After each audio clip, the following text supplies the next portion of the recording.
بسم اللہ الرحمن الرحیم الحمد للہ وحدہ والصلاة والسلام علی من لا نبی بعدہ رب اشرح لی صدری ویسر لی امری واحلل عقدۃ من لسانی یفقہوا قولی اللہم انا نسألک علما نافعا وعملا متقبلا ورزقا طیبا اللہم انا نعوذ بک من علم لا ينفعنا اللہم انفعنا بما علمتنا وعلمنا ما ينفعنا وزدنا علما۔ عزیز طلبہ، آواز آ رہی میری؟ جی استاد محترم آواز آ رہی ہے۔ جی چلیں بس تو آتے ہیں اللہ کی توفیق سے اپنے درس کی طرف۔ ہماری آج کے اس درس میں پہلی حدیث یہ غالباً 61 ہے، حضرت معاذ بن جبل رضی اللہ تعالیٰ عنہ سے مروی، جسے امام احمد نے اپنی مسند میں روایت کیا ہے۔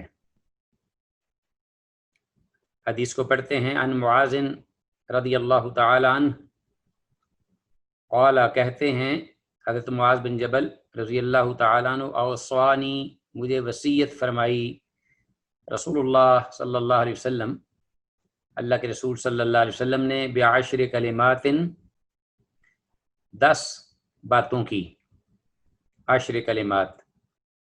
تو میں نے اس کا ٹاپک جو اوپر دیا ہے وہ آپ کے سامنے ہے، سیدنا معاذ رضی اللہ عنہ کو وصیت آپ صلی اللہ علیہ وسلم کی زبانی۔ اور وصیت سنیے اللہ کے پیغمبر کی کیا تھی۔ The top of the list وہی عقیدہ توحید اور شرک کی نفی۔ قال لا تشرک باللہ شیئا، کہ اللہ کی ذات کے ساتھ معمولی بھی کچھ بھی شرک نہیں کرنا۔ وَإِن، اگرچہ، وَإِن، اور اگر قتلتا، تو قتل کر دیا جائے، وَحُرِّقْتَ، اور جلا دیا جائے، یہ شرک کی قباحت۔ وَلَا تَعُقَّنَّ، تعُقَّنَّ حقوق الوالدین، والدین کی نافرمانی، اور کبھی بھی، وَلَا تَعُقَّنَّ، نفی اور بانون ثقیلہ، والدی کا، کبھی بھی اپنے والدین کی نافرمانی نہ کرنا۔ وَإِن، اور اگر، ہمارا کا وہ دونوں تجھے حکم دیں، ان تخرجا، کہ تو نکل جائے، من نہلک، اپنے گھر والوں سے، و مالک، اور اپنے مال سے۔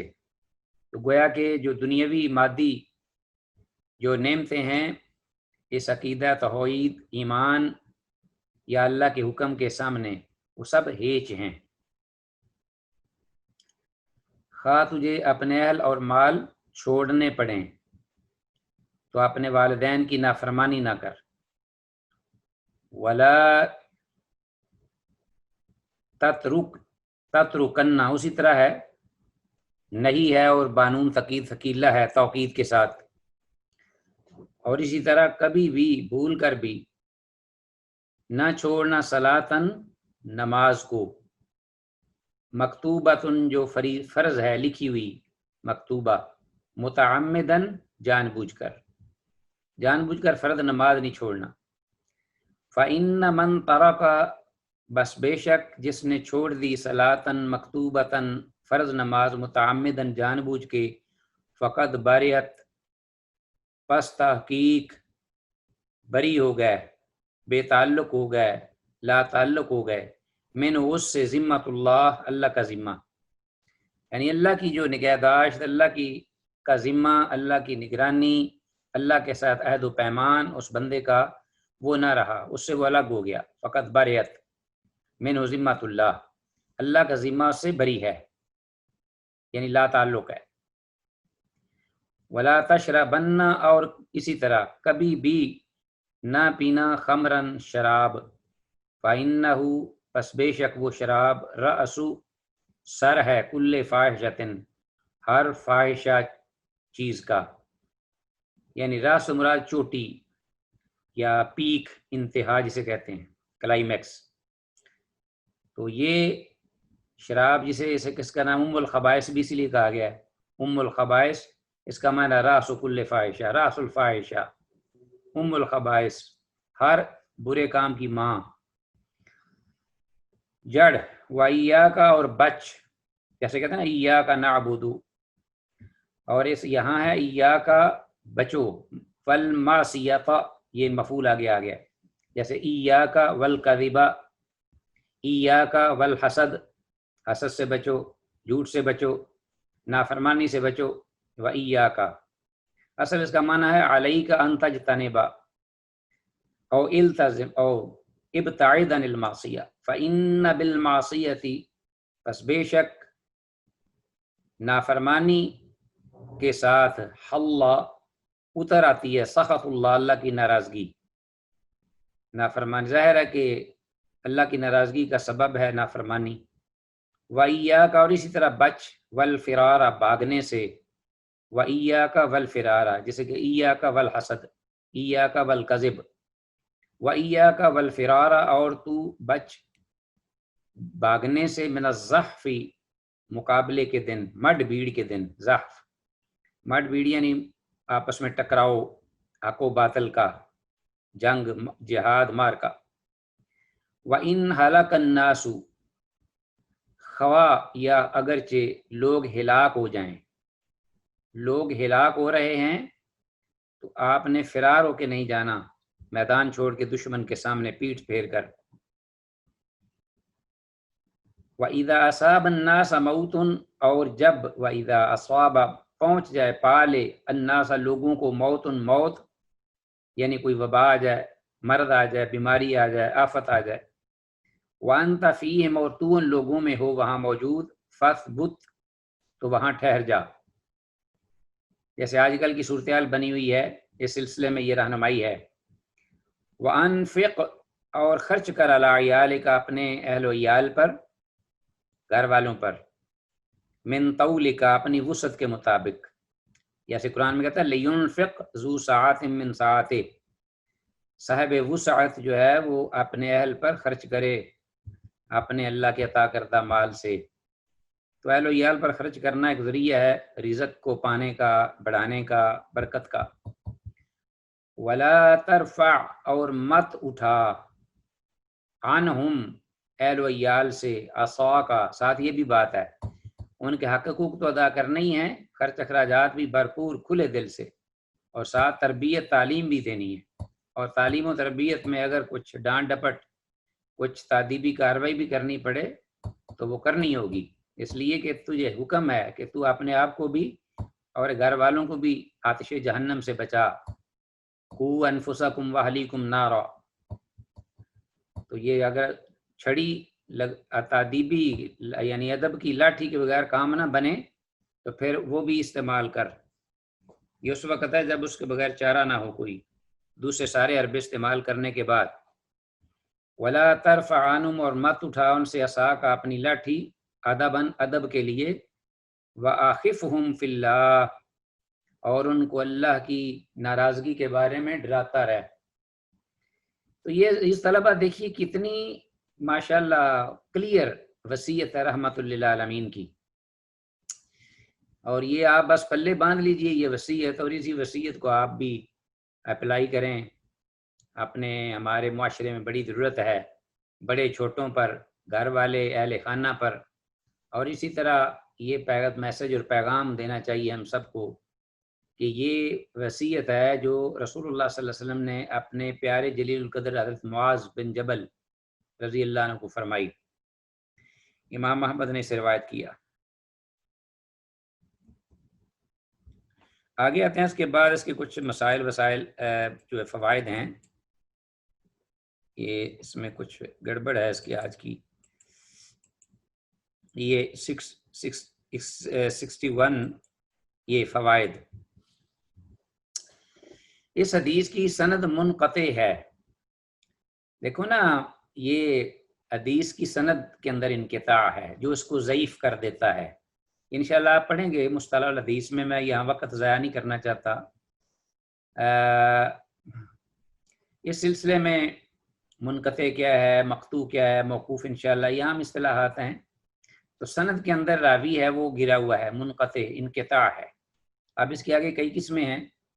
بہرحال یہ اتنی سخت ضعیف نہیں، انقطاع شدید نہیں، اس لیے کہ آپ نے اس کا مضمون دیکھا ہے اور اس کے شواہد بھی ہیں صحیح حدیث میں. یہ سارے الفاظ جتنے آپ نے پڑھے ہیں دیگر صحیح حدیث میں تقریباً یہ موجود ہیں. آگے انہوں نے لکھا بھی ہے مگر سنن ابن ماجہ میں اس کا مختصر ایک شاہد بھی ہے. بہرحال ضعیف حدیث بھی ہو اگر وہ اس سے زیادہ اقوی حدیث اس کے مخالف نہ ہو تو وہ قابل قبول ہے، اور اگر وہ ہو بھی فضائل میں، عقائد میں نہ ہو، اور اسی طرح وہ حدود میں نہ ہو، حلال و حرام میں نہ ہو، فضائل میں ہو، نصیحتوں پر مبنی ہو، اور اس کی کوئی اس سے اقوی حدیث اس سے زیادہ مضبوط اس کے مخالف نہ ہو، اور پھر یہ ہے کہ ضعف جو ہے وہ شدید قسم کا نہ ہو، جس میں راوی جو ہے اس پر کوئی جھوٹ ہونے کی تہمت ہو یا افتراء کی کہ وہ جھوٹی حدیثیں گڑتا تھا. تو یہ انشاءاللہ آپ پڑھیں گے ساتھ ساتھ. امر بالمعروف اور نہی عن المنکر کی اہمیت و ضرورت. اب رسول اللہ صلی اللہ علیہ وسلم دیکھو پوری وصیت ہے، اس میں یہ بعض چیزوں کو حکم دیا، بعض سے روکا ہے. یہ امر بالمعروف اور نہی عن المنکر ہے. یہاں ایک طبقہ ہے ہمارے پاس ہیں تو وہ ماشاءاللہ بظاہر اچھے لوگ ہیں اخلاق و کردار میں، تبلیغی جماعت سے منسوب، لیکن انہوں نے صرف امر بالمعروف پہ زور دیا ہوتا ہے، نہی عن المنکر کو بالکل وہ چھوتے تک نہیں، تو وہ تبلیغ نامکمل رہ جاتی ہے، اور وہ تبلیغ کے اثرات وہ دیر پا نہیں ہوتے اور نہ اس کے صحیح نتائج سامنے آتے ہیں. سیدنا معاذ رضی اللہ عنہ فتویٰ کے بجائے تقویٰ پر عمل کرتے تھے، اسی لیے ان کو ایسے سخت الفاظ ارشاد فرمائے گئے. کون سے الفاظ تھے؟ رسول اللہ صلی اللہ علیہ وسلم نے فرمایا کہ اللہ اکبر، لا تشرک باللہ ان قطعت وحرکت ولا تترک صلاۃ مکتوبۃ متعمدا. تو سارے معاملے اس میں سختی کے انداز ہیں کہ تجھے جلا دیا جائے، تجھے ٹکڑے ٹکڑے کر دیا جائے، تجھے اپنا کبھی بھی اپنا جان بوجھ کے نماز فرض نہیں چھوڑنی اور نہ ہی شرک کرنا ہے. تو سخت، کیونکہ حضرت معاذ بن جبل رضی اللہ عنہ ہمیشہ افضل اور اعلیٰ جو اعمال تھے ان کو بجا لاتے، گنجائشیں چھوڑ دیتے تھے، گنجائشوں پہ عمل نہیں کرتے تھے. رسول اللہ صلی اللہ علیہ وسلم نے اپنے جو مخاطب تھے حضرت معاذ، انہی کے مزاج اور ان کے جو طرز عمل تھا دین کے معاملے میں، اس کے مطابق ان کو یہ بات بتائی. ورنہ دوسروں کے لیے یہ جائز ہے کہ اس صورت میں ظاہری طور پر کفر کا کلمہ زبان پر جاری کرے اور دل میں پختہ ایمان رکھے. جیسے آپ کو علم ہے کہ اگر جان کو بچانے کی خاطر انسان کلمہ کفر زبان سے کہہ دے اپنے دشمنوں کے سامنے تو اس کے لیے جائز ہے. الا من اکرہ وقلبہ مطمئن بالایمان، قرآن مجید میں ہے. اور جس طرح حضرت جو تھے آپ کو پتہ ہے شروع میں تکلیف اور مصیبتوں میں گرے ہوئے وہ مسلمان اہل ایمان، ان میں آل یاسر تھے، تو حضرت یاسر بھی شہید ہو گئے، حضرت ان کی والدہ سمیہ بھی شہید ہو گئیں، اور ان کے بیٹے رہ گئے عمار بن یاسر. تو انہوں نے اپنے منہ سے کوئی الفاظ نکال دیے تھے اپنے آپ کو بچانے کے لیے، لیکن ان کا دل مومن تھا، روشن تھا. رسول اللہ صلی اللہ علیہ وسلم نے انہیں اس پر اجازت دی، بلکہ نکیر نہیں فرمائی آپ نے، اور فرمایا کہ یہ بھی ایمان کا ایک سٹیپ ہے. اسی طرح کفار سے مقابلہ میں اس وقت بھاگنا جائز ہے جب کافر تعداد میں جو دو چند سے زیادہ ہوں. حدیث میں جو ہم نے پڑھا ہے وہ ہے رسول اللہ صلی اللہ علیہ وسلم نے فرمایا کہ اپنا وتولی یوم الزحف یہ بھی نہ کرنا کبھی بھی بھول کر مقابلے کے دن، خواہ لوگ جو ہیں وہ مر رہے ہوں، قتل ہو رہے ہوں. لیکن یہ اصل حقیقت دیگر اگر نصوص کو دیکھا جائے تو اس سے ملا کر یہ لگتا ہے، معلوم ہوتا ہے کہ اگر کافر مسلمانوں سے 2 گنا سے بھی زیادہ تعداد میں ہوں تو پھر مسلمانوں کو جائز ہے کہ وہ ادھر ادھر اپنے آپ کو بچا لیں، اور تاکہ نئے انداز سے نئی اسٹریٹجی یا نئی پالیسی اختیار کر کے تو ان پر حملہ کریں اور اپنے آپ کو بچا لیں. ہاں اگر دو کافر ہوں یعنی دو گنا سے زیادہ نہ ہوں پھر بھاگنا ناجائز ہے، پھر یہ حکم ہوگا۔ اسی طرح وبا کی جگہ سے نہ بھاگنے کی اجازت ہے اور نہ ایسی جگہ جانے کی، یہ بھی واضح ہے بالکل۔ اور آپ نے اب یہ خوب اس دوران یہ جو کرونا کی وبا ہے اس دوران یہ آپ نے مسئلہ سنا سمجھا پڑا ہوگا، ضرورت نہیں ہے اس پر گفتگو کرنے کی، کہ وبا کی جگہ جو ہے وہاں سے نہ بھاگے انسان، اور نہ اگر باہر ہو تو وہاں وبا کی جگہ پر جانا بھی نہیں چاہیے، تو اپنی جگہ پر رہے۔ اگر اس نیت سے اور عقیدے سے وہ بھاگتا ہے کہ جی میں اگر بھاگوں گا تو بچ جاؤں گا اور اگر رہوں گا تو مر جاؤں گا، تو یہ قسم کا کفر ہے۔ یہ غیری جو نصوص ہیں اللہ اور اس کے رسول کے احکامات، اس کے یہ مخالف اور اس کا یہ ان کو کنڈیم کرنا ہے، ان کو جھٹلانا ہے، نعوذ باللہ۔ ادب کی لاٹھی اس وقت استعمال میں لاؤ جب اس کے سوا اور کوئی چارہ نہ ہو، کہ اب اللہ کے رسول نے یہ فرمایا ہے کہ ان سے اہل و عیال سے ادب کی لاٹھی نہ اٹھا، تو سارے پہلے جتنے بھی تیر ہیں ترکش سے وہ استعمال کر کے اگر وہ بے اثر ہو جائیں تو پھر یہ بھی جو ہے استعمال میں لایا جائے، تاکہ اصل مقصد یہ ہے کہ ہر صورت میں ان کی اصلاح مقصود ہے جیسے بھی ممکن ہو۔ آتے ہیں حدیث نمبر 62۔ اصل نفاق عہد رسالت صلی اللہ علیہ وسلم میں تھا۔ وان حذیفہ رضی اللہ تعالیٰ عنہ، حذیفہ بن یمان، یہ وہ تھے صحابی جن کے پاس منافقین کی لسٹ تھی، رسول اللہ صلی اللہ علیہ وسلم نے ان کو نام دیے ہوئے تھے، اور امین تھے، سرو رسول اللہ بھی نے کہا جاتا ہے، رازداں اللہ کے رسول کے۔ تو حضرت عمر ان سے پوچھا کرتے تھے حضرت حذیفہ کو لاگ لے جا کر، کہیں میرا نام تو نہیں ان میں ذرا بتا دیجئے پلیز۔ کہتے ہیں انما النفاق، جو نفاق اصل تھا نا، جس کا آغاز ہوا تھا نفاق کا، انما النفاق، انما حصر کے لیے، کان علی عہد رسول اللہ، یہ رسول اللہ صلی اللہ علیہ وسلم کے عہد یعنی عہد رسالت میں تھا۔ فاما اليوم، آج کے دن،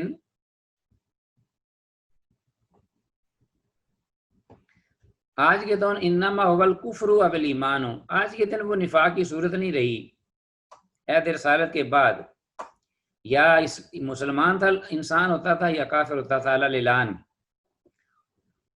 لیکن یہ بات کوئی اس طرح نہیں ہے کہ نفاق یہ ویسے ہی ختم ہو گیا، نہیں، نفاق ہے۔ بعض علاقوں میں اگر ایسی صورتحال بن جاتی ہے جہاں لوگ ڈرتے ہیں اہل ایمان سے اور انہیں اپنا کفر چھپانا پڑتا ہے، اور ظاہری مسلمان اور ایمان اپنے آپ کو مومن شو کرتے ہیں اور کفر کو چھپائے رکھتے ہیں، تو یہ ممکن ہے۔ لیکن اصل جو اس کا مطلب ہے یہ ہے کہ اغلبیت یعنی جو تھی نا وہاں نفاق کا باقاعدہ وہاں ایک گروپ تھا اور اس کا پھر ایک رئیس تھا عبداللہ بن ابی بن ابی سلول، اور پھر ان کے بارے میں باقاعدہ قرآن اترتا اور پھر ان کی باقاعدہ علامات، اور وہ پھر اندر سے وہ جن کے بارے میں فی الدرک الاسفل من النار۔ تو آج کل زیادہ تر یہ صورت ہے کہ کسی کو ایمان کا اتنا کوئی خوف نہیں ہے، علی الاعلان لوگ کافر بھی ہوتے ہیں، علی الاعلان لوگ مسلمان بھی ہوتے ہیں۔ باقی عملی نفاق موجود ہے جیسا کہ ہم نے پڑھا ہے۔ 63 وصف اس کا معنی، ابو ہریرہ رضی اللہ عنہ سے روایت ہے، وہ کہتے ہیں اللہ کے رسول صلی اللہ علیہ وسلم نے فرمایا، ان اللہ تجاوز عن امتی، یقیناً بے شک اللہ نے درگزر کر دی ہے میری امت سے، ما وسوست بہی صدورها، جس چیز کے سلسلے میں ان کے سینے یا دل وسوسہ ڈالیں، یعنی جو چیز سینے میں دل میں وسوسہ لے کر آئے، خواہ وہ غلطی کیوں نہ ہو، نافرمانی کیوں نہ ہو، ما لم تعمل، جب تک کہ وہ عمل نہ کرے، یعنی پریکٹیکلی عملاً، او تتکلم، یا زبان سے اس کو ادا نہ کرے۔ اگر اس کا تعلق جو ہے دل میں آنے والی بات کا، گناہ کا یا معصیت کا، نافرمانی کا، نعوذ باللہ، عمل سے ہے، تو جب تک عملاً اس کو نہ کر گزرے، یا اگر گفتگو سے ہے، کوئی جھوٹی گواہی ہے یا اس قسم کی چیزیں، یا گالی گلوچ یا غیبت، تو جب تک وہ زبان سے نہ کر لے یا جھوٹا وعدہ، تو اس وقت تک اللہ تعالیٰ کی طرف سے وہ معفو عنہ ہے، یعنی اللہ کی طرف سے وہ اس کے لیے معافی ہے۔ تو مجرد اس کا مطلب یہ ہوا کہ شیطان وسوسہ تو دیتا ہے انسان کے دل میں، یہ کرو یہ کرو یہ کرو، یہ گناہ کرو یہ کرو، لیکن جب تک وہ کرے نہ اور جب تک یا زبان سے کہے نہ تو اس کو گرفت نہیں ہے۔ لیکن ایک وقت میں ایک صورت میں گرفت ہے کہ اگر انسان جان بوجھ کر اس قسم کے خیالات لائے شر پسندی کے لیے اور اپنے پورا گندگی کو تسکین دینے کے لیے، غلط خیالات، غلط تفکرات، اس قسم کی سوچیں جان بوجھ کے لاتا ہے اور پھر اسے لذت حاصل کرتا ہے، تو یہ اس پہ گرفت ہوگی۔ اور یہی معنی ہے اس کا کہ ان تبدو ما فی انفسکم او تخفوہ یحاسبکم بہ اللہ، جو تم چھپاتے ہو اپنی جانوں میں، ظاہر کرتے ہو تم جو تمہاری دلوں میں ہے، اور جو تم ظاہر کرتے ہو جو بھی چیزیں، اگر وہ نافرمانی کی ہیں تو اللہ اس پہ محاسبہ کرنے والے ہیں۔ بعض اگرچہ کہتے ہیں کہ یہ آیت بعد کے آیات نے اس کو منسوخ کر دیا ہے، لیکن یہ فوائد و مسائل میں پڑھیں، وسوسہ سے مراد دل کی وہ باتیں جو شیطان کی طرف سے ہوں، جبکہ اچھی فکر اور سوچ کو الہام کہتے ہیں۔ تو وسوسہ شیطان کی طرف سے ہوتا ہے اور وہ برائی پر اکساتا ہے، برائی اور غلط باتوں کے سلسلے میں ہوتا ہے، اسے وسوسہ کہتے ہیں۔ اس کے بارے میں یوسوس فی صدور الناس۔ اور لیکن اچھی اگر بات ہو، اچھی سوچ آئے، اچھا اپنا انسان کے دل و دماغ جو ہے وہ اپنا اچھائی کی طرف مائل ہو، دل کے اندر خیالات اچھے آتے ہوں نیکیاں کرنے کے لیے، ارادے سچے سچے ارادے، تو اس کو الہام کہتے ہیں، وہ رحمان کی طرف سے ہے، یہ کہتے ہیں۔ آگے عزیز طلبہ دیکھیے، دوسرا ہے دل میں جان بوجھ کر برے اور غلط خیالات لانا اور پھر ان شیطانی خیالات کو اپنے سے دور ہٹانے کی کوشش نہ کرنا، بہرحال یہ قابل گرفت ہے۔ تیسرا، عہد رسالت صلی اللہ علیہ وسلم میں منافقین مسلمانوں میں شمار ہوتے تھے اور بعد مصلحتوں کی خاطر ان کی پردہ پوشی کی جاتی تھی، لیکن اب وہ حکم نہیں رہا۔ اگر آج کا حقیقی نفاق ظاہر ہو جائے تو ان کے ساتھ کفر والا معاملہ ہوگا اور دھوکے اور منافقت کی وجہ سے ان کو اسلامی حکومت قتل کرا دے گی۔ تو حدیث کا بھی یہی مطلب ہے کہ اصل منافق اس وقت تھے جو رسول اللہ صلی اللہ علیہ وسلم کو علم تھا وحی کے حوالے سے، وحی کے ذریعے کہ فلاں فلاں منافق ہے، جیسا کہ میں نے ذکر کیا کہ حضرت حذیفہ رضی اللہ عنہ کے پاس ان کی باقاعدہ نام تھے اور پوری لسٹ موجود تھی، لیکن رحمت للعالمین بعض مصلحتوں کی خاطر ان کو فائنڈ آؤٹ نہیں کرتے تھے، اور کہ کہیں صحابہ میں بددلی نہ پھیلے اور مسلمان ڈس ہارٹ نہ ہوں اور یہ لوگ جو ہیں یہ کھل کر مخالفت نہ کریں، تو چلیں بہرحال جیسے بھی ہے، یہ اپنے آپ کو مسلمان شو کر کے بہرحال کم از کم فتنے فساد کا باعث نہیں بن رہے۔ کوئی اور بھی مصلحتیں تھیں، اس کی وجہ سے انہیں پکڑا نہیں جاتا تھا، لیکن جب وہ بالکل ننگے ہو جاتا، کوئی کھل کے باہر آ جاتا، جیسا کہ تبوک کی لڑائی کے بعد انہوں نے مسجد ضرار جو بنائی تھی مدینہ میں، تو رحمت للعالمین کو وہی فرم آئی تو آپ صلی اللہ علیہ وسلم جاتے ہی انہیں ان کو جلا دیا اس مسجد کو، حالانکہ یہ منافقوں نے بنائی تھی اور ایک سازشی اڈا تھا، تو اللہ کے رسول نے ان کو تباہ کر دیا۔ حدیث نمبر 64، وسوسہ کا آنا ایمان کے منافی نہیں۔ وسوسہ آنا یہ ایک انسانی فطرت ہے، خیالات آتے ہیں بیٹھے ہوئے نیک سے نیک لوگوں کو بھی، صحابہ سے بڑھ کر اب کون ہے صاحب ایمان۔ تو ہم یہ 63 کے جو فوائد ہیں یہ مسائل پڑھ رہے تھے، یہ ہم نے اس سے فارغ گئے ہیں۔ 64 حدیث، وعنہ یعنی وہ کون ہے پیچھے، حضرت ابو ہریرہ رضی اللہ عنہ۔ جب عنہ ہوتے سے مراد ہے یہ جو پچھلے راوی ہیں انہی سے یہ حدیث مروی ہے۔ وعن ابی ہریرہ رضی اللہ عنہ قال، کہتے ہیں جاء ناس، آئے لوگ، ناسن من اصحاب رسول اللہ صلی اللہ علیہ وسلم، اللہ کے رسول صلی اللہ علیہ وسلم کے صحابہ میں سے، الی النبی صلی اللہ علیہ وسلم، اللہ کے رسول صلی اللہ علیہ وسلم کی جانب آپ کی خدمت میں آئے، فسالو اور آپ سے انہوں نے پوچھا، انا نجدو بے شک ہم پاتے ہیں، فی انفسنا اپنے دلوں میں، ما جو یتعاظم بہت زیادہ گراں گزرتا ہے، یتعاظم بہت بڑا ہیوی محسوس ہوتا ہے، احدنا ہم میں سے کوئی ایک ان یتکلم بہی کہ اس کو بیان کرے، اس کے بارے میں گفتگو کرے۔ تو وہ صحابہ آئے اور کہتے ہیں اللہ کے رسول ہم اپنے دلوں میں ایسے ایسے خیالات پاتے ہیں کہ ہماری ہمت طاقت نہیں کہ ہم وہ بیان کریں کسی کو، ان یتکلم بہ کہ ہم میں سے کوئی ایک احدنا ان یتکلم بہ اس سے گفتگو کرے یا وہ کلام کرے اس خیال کے ساتھ۔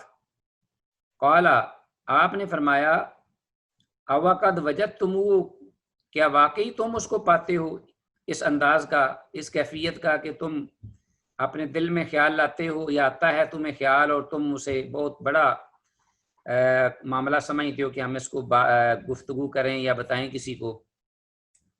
قالوا انہوں نے کہا نعم ہاں، قال تو آپ نے فرمایا ذاک صریح الایمان یہ تو صریح ایمان کی علامت ہے، گویا کہ یہ بھی ایمان میں سے ہے ایک چیز۔ تو یہ کیسے ہو سکتا ہے کہ برا خیال آئے اور ایمان میں سے ہو؟ آپ کے ذہن میں کوئی بات ہے اس بارے میں؟ تو اب یہ ہے کہ شیطان کس کو وسوسہ دیتا ہے؟ شیطانوں کو وسوسہ تو نہیں دیتا، کافروں کو وسوسہ تو نہیں دیتا، شیطان کا اصل حملہ تو ہوتا ہے اہل ایمان پر۔ تو جب اہل ایمان جو ان کے دلوں میں وسوسہ آتا ہے تو اللہ کے رسول فرماتے ہیں کہ آپ پھر اس کو اتنا بڑا جانتے ہو، اتنا گراں جانتے ہو، خوش نہیں ہوتے، بلکہ آپ اس کو اتنا ہیوی جانتے ہو کہ ہم اس سے گفتگو نہیں کر سکتے۔ تو یہ ایمان کی علامت ہے صراحتاً۔ ایک تو شیطان صاحب ایمان پر حملہ ور ہوتا ہے، اس کے مراد کی انتم المؤمنون کہ تم سب صاحب ایمان ہو، یو آر بلیورز، کیونکہ شیطان صاحب ایمان کے پاس ہی آتا ہے۔ ایک تو یہ ایمان کی علامت ہوئی کہ تم صاحب ایمان ہو ماشاءاللہ، اور دوسری کہ تم اسے اتنا گراں گزرتے ہو کہ تمہیں حیا آتا ہے کہ ہم اس خیال کو ہم کسی کے آگے ذکر کریں، یہ بھی ایمان کی علامت۔ تو پریشان ہونے کی ضرورت نہیں، بس یہ ہے کہ اس کو خیال کو جھٹکو اور جو حکم ہے اس کو پڑھو، آگے آ رہا ہے۔ صحابہ رضی اللہ عنہ کا دل میں آنے والی چیز کو زبان پہ لانا سخت گراں گزرتا تھا۔ کیسے کیسے خیالات؟ جیسے اللہ تعالیٰ کیسے پیدا ہوا، اس کو کس نے پیدا کیا، وہ کس چیز کا بنا ہے، وہ کس طرح کا ہے، اور اس سے پہلے کیا تھا، وغیرہ۔ اور بھی خیالات ہو سکتے ہیں، پراگندہ خیالات، شیطانی خیالات۔ دوسرا، دوران عبادت یا عبادت کے علاوہ کسی بھی وقت ایسے خیالات آنے پر ایک تو یہ دعا پڑھنی چاہیے، یہ میں دعا آپ کے لیے لایا ہوں، اس کو پڑھا کریں، یاد کر لیں اس کو فوراً۔ اللہم انی اعوذ بک ان اشرک بک وانا اعلم واستغفرک لما لا اعلم۔ اور پھر ان خیالات کو جھٹک کر تعوذ بھی پڑھ لینا چاہیے۔ اور بھی طریقے ہیں کہ تھوڑا سا لیفٹ سائڈ میں اپنا تھوڑا سا توجہ دے کر، پورا چہرہ نہیں پھیرنا، تو 3 بار آہستہ آہستہ سپٹ یعنی تھوکنا، تاکہ شیطان کے خلاف نفرت کا اظہار ہو، اور تعوذ پڑھنا، یہ بھی ہے صورت۔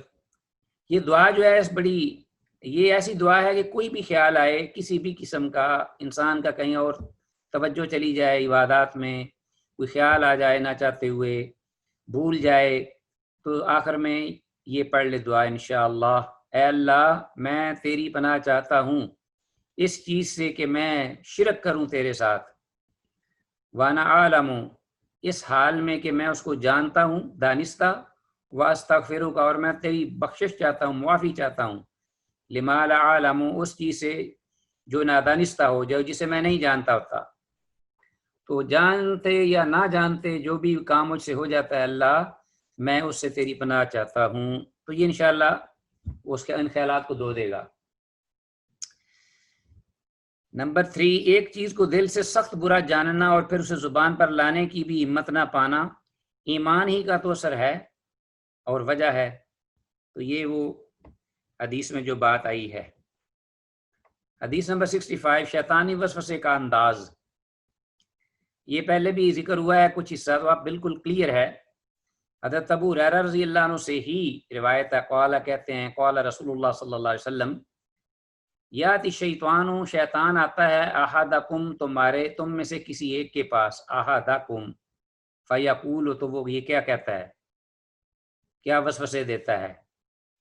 ہاں، اس کی آواز تو آپ کو نہیں آتی، لیکن کانوں کے اندر شوں شوں کی آواز آتی ہے، دل کے اندر دل دھڑکتا ہے، پریشان ہوتا ہے، اور پھر یہ خیالات آنے شروع ہو جاتے ہیں، من خلق کذا، من خلق کذا، یہ کس نے پیدا کیا، یہ کس نے پیدا کیا، یہاں تک کہ یہ سلسلہ چلتا رہتا ہے، حتیٰ یقولا، یہاں تک وہ کہتا ہے من خلق ربک، تیرے رب کو کس نے پیدا کیا، فَإِذَا بَلَغَوا، تو جب یہاں پہنچے خیال، وسوسہ، فَلْيَسْتَعِذْ، تو اسے چاہیے کہ وہ فَلْيَسْتَعِذْ بِاللَّہ، اللہ کی پناہ طلب کرے، وَلْيَنْتَهِ، اور اس کو جھٹک دے، اس کو ختم کرنے کی کوشش کرے۔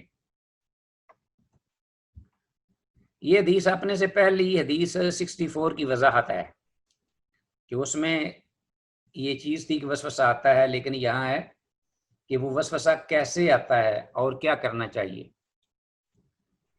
شیطان کی ان وسوسوں سے غرض مومن کے دل میں دین کے معاملے میں شکوک و شبہات پیدا کرنا، عبادات میں خلل ڈالنا ہوتا ہے، تاکہ معاملہ نعوذ باللہ کفر تک لے جائے۔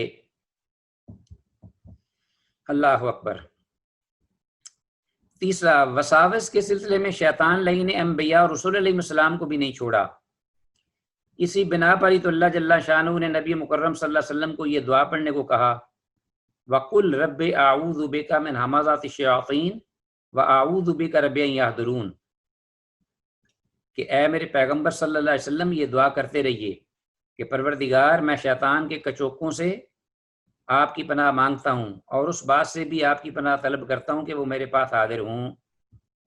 تو جب رسول اللہ امام الانبیاء اور امام الرسل کو وہ نہیں چھوڑتا، تو پھر میں اور آپ کس بات کی مولی ہیں؟ تو یہ دعا بھی ہم یاد کر لیں۔ یہ میں دعائیں اس لیے لکھتا ہوں تاکہ آپ ساتھ ساتھ ان کو یاد کرتے چلے جائیے، یہ آپ کا ویپن ہے اس لعین کے خلاف، شیطانی قوتوں طاقتوں کے خلاف۔ بلکہ جن انسانوں میں سے بھی جو شیطان قسم کے لوگ ہیں، شیطان صفت، ان سے بھی یہ بچاؤ ہے۔ تو رب اعوذ بک من ہمزات الشیاطین و اعوذ بک رب ان یحضرون، یہ بھی یاد کر لیں۔ 66، وسوسہ دور کرنے کا وظیفہ۔ اب رحمت للعالمین ایک اور وظیفہ دیکھیے عزیز طلبہ، وسوسے آتے ہیں، ہم بڑے گھبراتے ہیں، پریشان ہوتے ہیں، لیکن اس کا تریاق ہے ہمارے پاس۔ بس کمی اس بات کی ہے کہ ہمیں پتہ ہی نہیں ان چیزوں کا۔ تو ہم جس طرح جسمانی فزیکلی بیمار ہوتے ہیں نا، تو ڈیزیز ہمیں لپیٹ میں لیتی ہیں تو ہم ڈاکٹروں کی طرف بھاگتے ہیں۔ کاش کہ ہماری جب روح بیمار ہوتی ہے، ہمارے دل بیمار ہوتے ہیں، ہمارا دین ایمان کمزور ہوتا ہے، تو ہم اہل علم اور اہل علم و فضل کی طرف جائیں، بھاگیں۔ اب ماشاءاللہ آپ روحانی طبیب بن رہے ہیں، اس لیے یہ نسخے جو ہیں یہ ابھی سے یاد کرنا شروع کر دیں، رٹنا شروع کر دیں۔ یہ آگے آپ نے جو روح کے بیمار ہیں ان کو آپ نے اپنا شفا دینی، اللہ کے فضل سے علاج کرنا ان کا۔ تو سب سے بڑے ہمارے معالج رحمت للعالمین تھے، یہ ان کے نسخے موجود ہیں ہمارے پاس، اور آپ خوش قسمت ہیں کہ ماشاءاللہ آپ یہ پڑھنا آپ نے شروع کر دیا ہے۔ بس حدیث پر فوکس رکھیں، حدیث اور قرآن پر۔ باقی جو جتنے بھی سبجیکٹس ہیں وہ ان کو سمجھنے کے لیے ہیں، وہ ہیلپر ہیں آپ کے لیے، ان کو سمجھنے کے لیے۔ اصل جو دو ہی چیزیں ہیں، ما تمسکتم بہما کتاب اللہ و سنت رسولہ لن تضلوا ما تمسکتم بہما ترکت فیکم امرین۔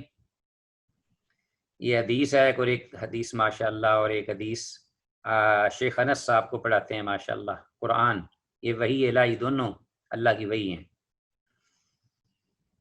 حضرت ابو ہریرہ رضی اللہ عنہ سے قال، کہتے ہیں اللہ کے رسول صلی اللہ علیہ وسلم نے فرمایا، لا یزال الناس، ہمیشہ رہیں گے لوگ، یتساءلون، پوچھتے رہیں گے، حتیٰ یہاں تک کہ یقالا، کہا جائے گا، سوالات کرتے رہیں گے، پوچھتے رہیں گے ایک دوسرے کو، ہیں تبادلہ خیال کریں گے، یہاں تک کہ کہا جائے گا، ھذا خلق اللہ الخلق، یہ تو وہ چیز ہے مخلوق جسے اللہ نے پیدا کیا، یہ تو اللہ کی پیدا کردی چیز ہے، یہ ھذا خلق اللہ، اللہ نے پیدا کیا ہے۔ الخلق اصل میں تھا خلق اللہ ھذا الخلق، اللہ نے پیدا کیا ہے اس مخلوق کو۔ اللہ فاعل، خلا کا فعل، اور ہاذا اس میں اشارہ، اور الخلق کا مشار الیہ، تو اشارہ مشار الیہ مل کر مفعول بہ خلق اللہ کا، اللہ نے پیدا کیا ہے اس کو، فمن یہاں تک کہ خلق اللہ، یہ بھی سوال کریں گے کہ اللہ کو کس نے پیدا کیا، معاملہ یہاں تک آ جائے گا، ایک دوسرے سے سوال بھی کریں گے۔ فمن وجد من ذالک، فمن تو جو شخص پائے من ذالک اس قسم کا شیئن کچھ، ایسی کوئی خیالات یا ایسے وسوسے، فلیقل تو کیا کہے، یہ ہے وہ وظیفہ بڑا ہی آسان، وہ فوراً یہ کہہ دے آمنت باللہ و رسولہ، میں اللہ پر ایمان لایا اور اس کے رسولوں پر، سبحان اللہ، بڑا آسان وظیفہ، کوئی خیالات اس قسم کا آئے یا کسی کے سامنے بات ہو، فوراً حسبنا اللہ آمنت باللہ و رسولہ۔ اور بعض روایات میں بھی اگرچہ ان کی سند کے بارے میں مجھے علم نہیں ہے، لیکن ان کے الفاظ آتے ہیں کہ وہ یہ کہ پڑھے رضیت باللہ ربا وبالاسلام دینا وبمحمد رسولا صلی اللہ علیہ وسلم، فوراً یہ پڑھے آمنت باللہ و رسولہ، یہ تو متفق علیہ الفاظ ہیں، یہ ابھی سے یاد کر لو۔ فوائد، دل میں آنے والے وسوسہ کے مطابق دعا اور ذکر کرنے کی تلقین۔ اب یہ دیکھو نا، پیچھے حدیث 66 میں ذرا غور کیجئے، کس قسم کا وسوسہ آیا ہے کہ اس کو تو اللہ نے پیدا کیا، تو اللہ کو کس نے پیدا کیا؟ اب اس پر تعوذ پڑھنے کی ضرورت نہیں ہے، اس پر یہ پڑھنا ہے آمنت باللہ و رسولہ، کیونکہ یہ وسوسے کے مطابق جواب ہے، وظیفہ ہے، اس کا نسخہ، وہ بھی پڑھ لینے میں کوئی حرج نہیں، یہ نہیں کہ وہ پڑھیں، بے شک تعوذ بھی پڑھیں، کیونکہ وہ بھی شیطان کی طرف سے ہے، پناہ اللہ کی طلب کریں، لیکن اس میں یہ بھی الفاظ ہیں آمنت باللہ و رسولہ، کیا مطلب کہ یہ میرا جو عقیدہ اس بارے میں ہے اللہ، وہ یہ ہے جو کہ تو نے فرمایا، ارشاد فرمایا، اور تیرے نبیوں نے جو کچھ کہا میں اس کے مطابق ایمان رکھتا ہوں، اور میری وہی بات ہے جو اللہ اور اس کے رسول کی ہے۔ اس سلسلے میں اگر کوئی میرے دل میں خیال آ جاتا ہے نہ چاہتے ہوئے، نہ دانستہ، بے اختیار، تو اس میں میں آمنت باللہ و رسولہ، استغفر اللہ، اعوذ باللہ، آمنت باللہ و رسولہ، رضیت باللہ ربا وبالاسلام دینا۔ 66 کے فوائد و مسائل۔ نمبر 2، حدیث کے الفاظ آمنت باللہ و رسولہ، یعنی میں اس چیز پر ایمان لایا جو اس بارے میں اللہ تعالیٰ اور اس کے رسولوں نے کہا کہ وہ ہستی قدیم ہے اور یکتا ہے، بس اس سے پاک ہے کہ اس قسم کا سوال ہی دین میں لایا جائے۔ وہ ہستی قدیم ہے، اول اول، جب اول ہے تو اس کو پیدا کون کر سکتا ہے؟ وہ تو خود خالق ہے، اس نے ہر چیز کو اپنے بعد والی چیزوں کو پیدا کی ہے۔ اول اول، اس سے پہلے کوئی چیز نہیں، والآخر، اس کے بعد کوئی چیز نہیں، والظاہر، اس سے اوپر کوئی چیز نہیں، والباطن، اس کے نیچے کوئی چیز نہیں، تو بس کام ختم، سوال ہی ختم۔ اور اس میں وہ کیا ہے یہ بھی ذہن میں رکھ لیجئے کہ ان ساری صفتوں میں وہ یہ نہیں کہ کوئی اور بھی ایسا ہے، نہیں، وہ اکیلا ہی ہے، he is the alone in this universe۔ 67، ہر آدمی کے ساتھ ایک اچھا اور ایک برا ساتھی ہے، یہ بھی سن لیجئے۔ ہم بڑے اپنے آپ کو سمجھتے ہیں بڑے محفوظ و مامون ہیں جناب، اور ہمیں کوئی نقصان نہیں پہنچا سکتا۔ دیکھیے، ایک سب سے بڑا آپ کا دشمن جو ہے وہ آپ کے دل میں ہے، آپ کے اندر جا سکتا ہے، آپ کے خون میں سرکولیٹ کر سکتا ہے۔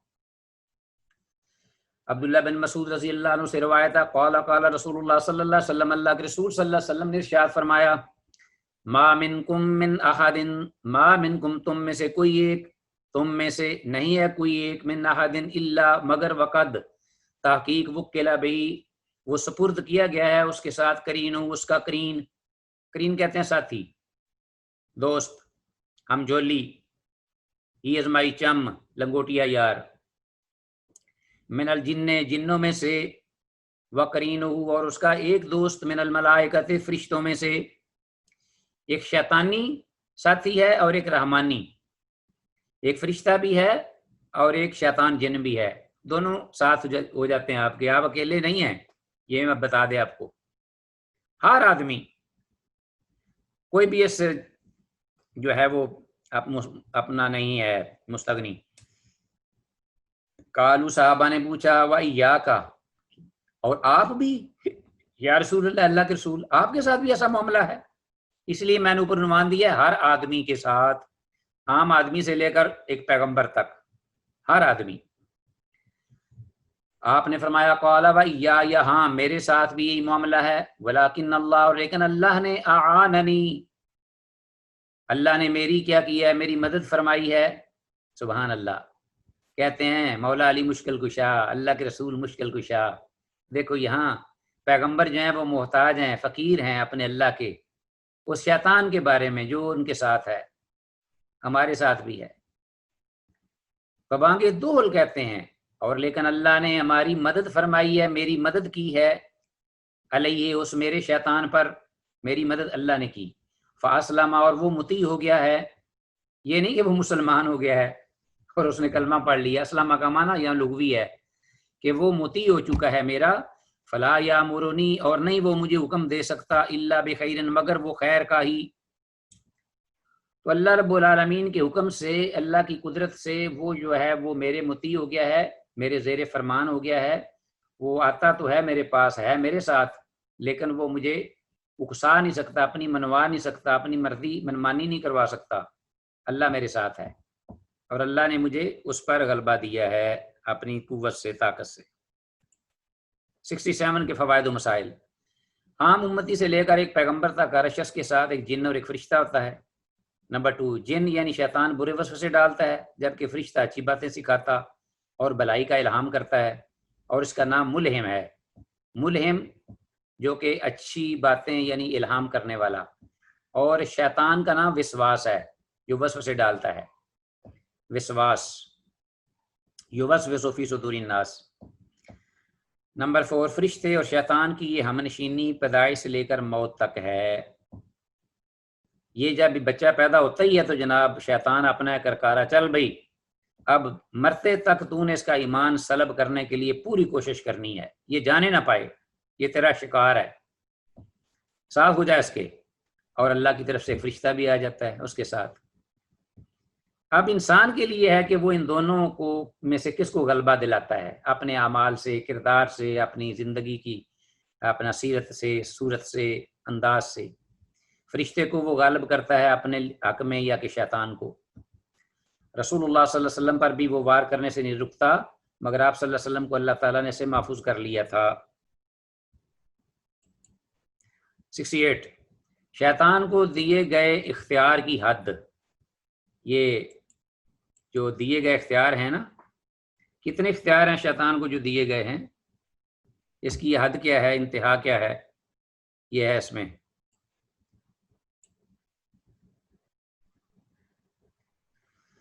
حضرت انس رضی اللہ عنہ سے قال قال رسول اللہ صلی اللہ علیہ وسلم ان الشیطان یجری من الانسان مجرى الدم۔ لو جی اب رہ گیا کیا پیچھے، عزیز طلبہ دیکھیے کہ ہم کس قدر خطرے میں ہیں۔ ہم سمجھتے ہیں کہ ہم بڑے محفوظ ہیں، مامون ہیں، دیکھیے آپ کہاں کھڑے ہیں۔ بے شک شیطان یجری چلتا ہے، من الانسان انسان میں، مجرى الدم خون کی طرح، خون کے چلنے کی طرح۔ خون سرکولیٹ کرتا ہے نا، اپنے آپ کے ناخن سے لے کر دماغ کے بالوں کی جڑوں تک خون آپ کے جسم میں کہیں بھی رک جائے، آپ کا جسم جو ہے وہاں وہ کینسر ہو جائے گا اس کو، یا وہ فاسد ہو جائے گا۔ لیکن چلتا ہے اسی طرح انسان چلتا ہے، شیطان چلتا ہے انسان کے اندر۔ اللہ نے اس کو اختیار دیا، سیدھی سی بات ہے، ماننا پڑے گا کہ جن جو ہیں وہ شیطان کے اندر داخل ہوا ہے، انسان کے اندر داخل ہو جاتے ہیں۔ نہ ماننے والی کون سی بات ہے، لیکن اللہ نے اس سے بچاؤ کا طریقہ بتا دیا ہمیں، اس کو اختیار دے دیا۔ ہاں جی 68 کے فوائد۔ نمبر 1، شیطان جن کا بنی آدم کے جسم میں سرایت کر جانے کی دلیل، یہ بڑی دلیل ہے، جو لوگ انکار کرتے ہیں ان کا رد ہے۔ حدیث اعظم میں ان لوگوں کا رد ہے جو جنات کے آدمی تک رسائی کا انکار کرتے ہیں۔ بہت سارے ایسے لوگ دیکھے ہیں، اگرچہ وہ دعویٰ تو یہ کرتے ہیں کہ ہمارا بڑا توکل، ایمان اور یقین جو ہے وہ بڑا پختہ ہے، ہمیں نہیں مانتے۔ بعض لوگوں نے تو جنوں کو ویسے ہی انکار کر دیا کہ جن ہوتے ہی کوئی نہیں، یہاں تک ہے۔ تو یا یہ ہے کہ انسان کو وہ کس طرح انسان کے اندر نہیں داخل ہو سکتے، اللہ نے ان کو اختیار نہیں دیا، بھائی نہیں ہے، اختیار دیا ہے اللہ نے، لیکن اللہ نے اس کا توڑ ان کو روکنے کے لیے اور ان کا سامنا اور ان کا مقابلہ کرنے کے لیے اللہ نے آپ کو بڑا ویپن دیا ہوا ہے۔ سب سے بڑا ایمان ہے آپ کا، اور صحیح عقیدہ۔ صحیح عقیدہ توحید اس شیطان کے لیے تلوار ہے۔ اللہ اکبر۔ سیف المسلول، تو اللہ تعالی ہمیں توحید کا عقیدہ جو ہے اسے نواز دے۔ دیکھیے سب سے بڑا شیطان اپنے وقت کا جو دجال ہوگا، کذاب، اس کے سامنے ایک موحد کھڑا ہوگا۔ انشاءاللہ وہ حدیث پڑھیں گے ہم دجال کے فتنے کے سلسلے میں، اسے پتہ چلے گا کہ صاحب ایمان جو موحد ہے اس کے پاس کتنی قوت اور طاقت ہوتی ہے۔ شیطانوں کا انسان کو روحانی اور جسمانی ہر دو طرح سے نقصان پہنچانے کا ثبوت، تو شیطان فزیکلی بھی نقصان پہنچا سکتا ہے اور جسمانی بھی، اور روحانی تو پہنچاتا ہی ہے۔ وہ جو جس نے جال پھیلائے ہوئے ہیں انویزیبل، وہ سارے روحانی ہیں۔ شیطان کا بنی آدم کو پیدائش کے وقت چھونا، جب بچہ پیدا ہوتا ہے تو اس وقت جناب شیطان پہلے سے تیار ہوتا ہے۔ ابلیس حکم دیتا ہے چل بھائی ہو جاؤ اس کے ساتھ، پہلا کچوکا لگاؤ اس کو کہ تم دنیا میں آ گئے ہو اور میرا اور تیرا مقابلہ ہے۔ وعن ابی ہریرہ رضی اللہ عنہ قال قال رسول اللہ صلی اللہ علیہ وسلم، اللہ کے رسول صلی اللہ علیہ وسلم نے ارشاد فرمایا، ما من بنی آدم، آدم کی بنی آدم میں سے کوئی بھی ایسا مولود پیدا ہونے والا نہیں، ہاں جی نیا، نیو بیبی بورن جو ہوتا ہے، نیو بالکل جو پیدا ہوتا ہے، الا مگر یمسہ الشیطان، شیطان اس کو ٹچ کرتا ہے، اس کو چھوتا ہے، اس کو کچوکا مارتا ہے، ہی نہ جس وقت یولد وہ پیدا کیا جاتا ہے، بچہ جس وقت پیدا ہوتا ہے۔ ہر ایک کو، ما من بنی آدم، یہاں ما نافیہ یعنی عموم کا فائدہ دیتا ہے، اور آگے الا آ رہا ہے، کوئی بھی بنی آدم میں سے ایسا نہیں جو اس سے بچے، الا مگر کہ شیطان اس کو مس کرتا ہے۔ فَيَسْتَحِلُّ صَارِخًا، پس وہ اونچی آواز سے روتا ہے، چیختا ہے، چلاتا ہے بچہ، آپ دیکھتے ہیں۔ فَيَسْتَحِلُّ صَارِخًا مِن مَسِّ شیطان، وہ شیطان کے چھونے کی وجہ سے، غیر مریم وابنہا، ہاں اس دنیا میں صرف دو ہستیاں تھیں جو کہ شیطانی پیدائش کے وقت شیطانی اس کچوکے سے بچ گئیں، کیا؟ حضرت مریم وابنہا، اور حضرت مریم کے بیٹے حضرت عیسیٰ علیہم السلام۔ اسی لیے عیسائی جو ہے نا ان چیزوں کو پڑھ کے خاص طور پر، تو وہ بڑا ہمارے درمیان خلاف آرگو کرتے ہیں کہ جی دیکھیے یہ کسی بھی نبی کو یہ معاملہ مقام حاصل نہیں، اس لیے وہ واقعی نعوذ باللہ من ذالک ثالث و ثلاثہ، اللہ کے ساتھ ان کا تعلق تھا، یہ ہے وہ ہے، اللہ کا جز تھے، اللہ رحم کرے، نعوذ باللہ۔ اللہ اکبر۔ پیدائش کے وقت بچے کا رونا بھی غالباً اسی شیطانی ٹھوکر کی وجہ سے ہوتا ہے۔ ایک حدیث میں نزغن یا نزغتن کے الفاظ آئے ہیں جس کا مطلب ہے انگلی چبونا، نزغتن کے الفاظ بھی ہیں، اور مس شیطان، شیطان کا چھونا، ویسے بھی چھونا کس طرح دوسری حدیث میں صراحت ہے نزغتن کہ انگلی چبوتا ہے، مارتا ہے، تکلیف بھی دیتا ہے بچے کو، باقاعدہ بچہ روتا ہے۔ حضرت مریم اور ان کے فرزند حضرت عیسیٰ علیہ السلام دونوں کے پیدائش کے وقت شیطانی کچوکوں سے بچنے کی وجہ کیا تھی؟ حضرت مریم علیہ السلام کی والدہ کی بارگاہ عزدی میں دعا تھی۔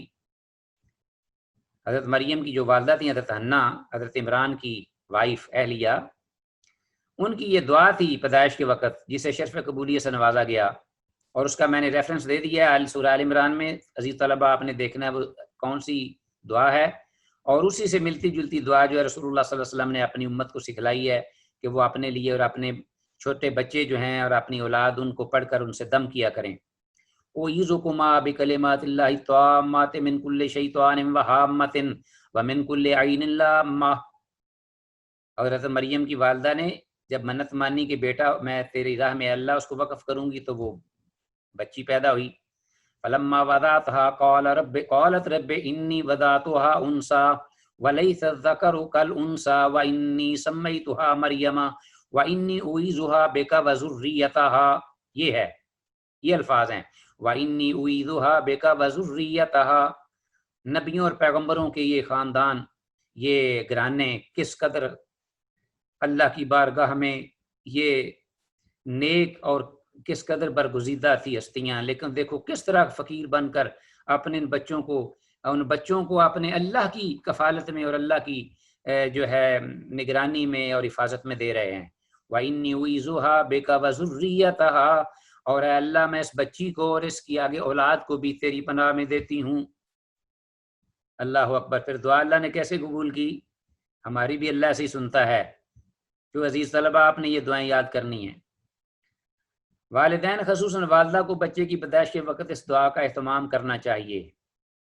تو پیدا ہوتے ہی جو نیک اولادیں ہیں، نیک مائیں ہیں پڑھی لکھی، وہ اس پہ عمل کرتی ہیں۔ بچہ پیدا ہوتا ہے ان کے ہاں تو وہ اسی وقت اللہ کی نگرانی میں ان کو دے دیتی ہیں ان دعاؤں سے۔ 70 بے وقت پیدائش بچے کے رونے کی وجہ، وعنہ قال قال رسول اللہ صلی اللہ علیہ وسلم صیاح المولود حین یقع نزغۃ من الشیطان۔ یہاں وصراحت آ گئی، اللہ کے رسول صلی اللہ علیہ وسلم نے فرمایا، یہ وعنہ کن کی ہے؟ جابر کی ہے غالباً حدیث، یہ ابو ہریرہ رضی اللہ عنہ کی حدیث ہے، انہی سے ہی ہے یہ ساری حدیثیں۔ رسول اللہ صلی اللہ علیہ وسلم نے ارشاد فرمایا، صیاح المولود، بچے کا چیخنا، حین یقع نزغۃ من الشیطان، پیدائش کے وقت جس وقت کے واقع ہوتا ہے، نزغۃ چبونا انگلی کا، من الشیطان شیطان کی جانب سے ہے، یہ واضح آ گیا۔ اور 71 حضرت جابر رضی اللہ عنہ کی حدیث، قال قال رسول اللہ صلی اللہ علیہ وسلم، اللہ کے رسول صلی اللہ علیہ وسلم نے فرمایا، ان ابلیس یضع عرشہ علی الماء، ابلیس جو ہے وہ رکھتا ہے اپنا عرش، ہاں جی، علی الماء پانی پر، ثم یبعث سرایا، پھر وہ بھیجتا ہے کس کو؟ اپنے علاؤ لشکر کو، چیلو چانٹوں کو، سرایا اپنے لشکر، یفتنون کہ وہ گمراہ کریں لوگوں کو، فتنوں میں ڈالیں، یفتنون الناس، فادناہم تو ان میں سے سب سے زیادہ قریب منہ اس شیطان سے، منزلتاً مرتبے کے اعتبار سے وہ ہوتا ہے، اعظمہم جو سب سے بڑا ان میں سے ہو، فتنتاً فتنے کے اعتبار سے، جو شیطان سب سے بڑا فتنہ بپا کر کے آئے وہ شیطان کے ابلیس کے بڑا مقرب ہو جاتا ہے۔ یجیء احدہم، ان شیطانی چیلوں چانٹوں میں سے ایک آتا ہے اپنے ابلیس شیطان کے پاس، پانی پر عرش کے اوپر وہ بیٹھا ہوتا ہے، اس کے پاس آتا ہے، رپورٹ دیتا ہے پورے دن کی کارگزاری، فیقول تو کہتا ہے، فعلت کذا و کذا، میں نے ایسے ایسے آج لوگوں کو گمراہ کیا، یہ برا کام کرایا، فیقول کہتا ہے، ما صنعت شیئا، تو نے کچھ بھی نہیں کیا، یہ فلاں نے جھوٹ بولا، اس نے گالی دی، فلاں کو لڑائی ہوئی، کچھ بھی نہیں کیا تو نے، یہ بھی کوئی چیز ہے؟ کچھ بھی نہیں ہوا۔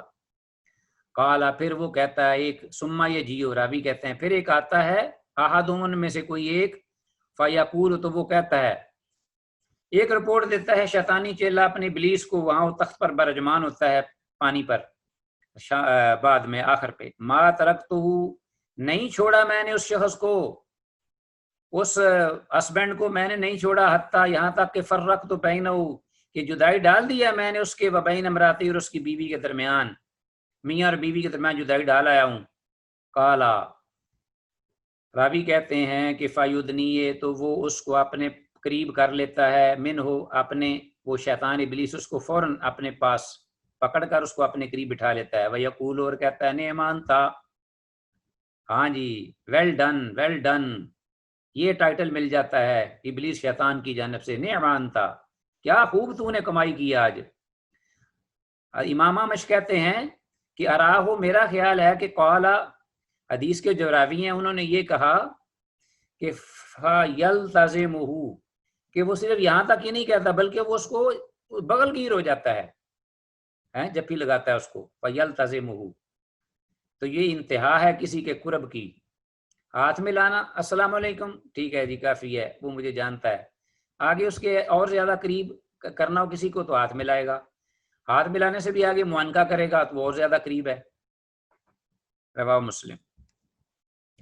شیطان کے پانی پر اپنا تخت رکھنے کی دلیل، میاں بیوی کے رشتے کی مضبوطی کی، معاشرے میں اہمیت و افادیت، کن کی جدائی، گویا دو خاندانوں کی جدائی، اور معاشرے میں فتنہ و فساد کا سبب ہے۔ تو اصل میں یہ دراڑ جو ہے نا میاں بیوی کے رشتے کی، یہ اصل میں تھوڑی سی دراڑ نہیں، اس پہ پورا معاشرہ جو فتنے کی لپیٹ میں آ جاتا ہے، دو خاندان تو اجڑ ہی جاتے ہیں، اولادیں جو ہیں وہ اجڑ جاتی ہیں۔ فتنہ نہ رکنے کو اللہ سب کو حفظ و امان میں رکھے۔ شیطانی ہرکاروں اور چیلوں کا تعلق جنوں اور انسانوں دونوں کی طرح کی مخلوق سے ہو سکتا ہے، ضروری نہیں ہے کہ جنوں سے ہی یہ ہوں، بلکہ انسانوں میں سے بھی ایسے ہیں جو شیطانی یہ کام کرتے ہیں اور شیطانی وظیفہ ادا کرتے ہیں، اور پھر من الجنۃ والناس۔ آخری حدیث ہے عزیز طلبہ، جلدی پڑھ لیجئے۔ قال حضرت ابو ہریرہ رضی اللہ عنہ سے روایت ہے، قال قال رسول اللہ صلی اللہ علیہ وسلم،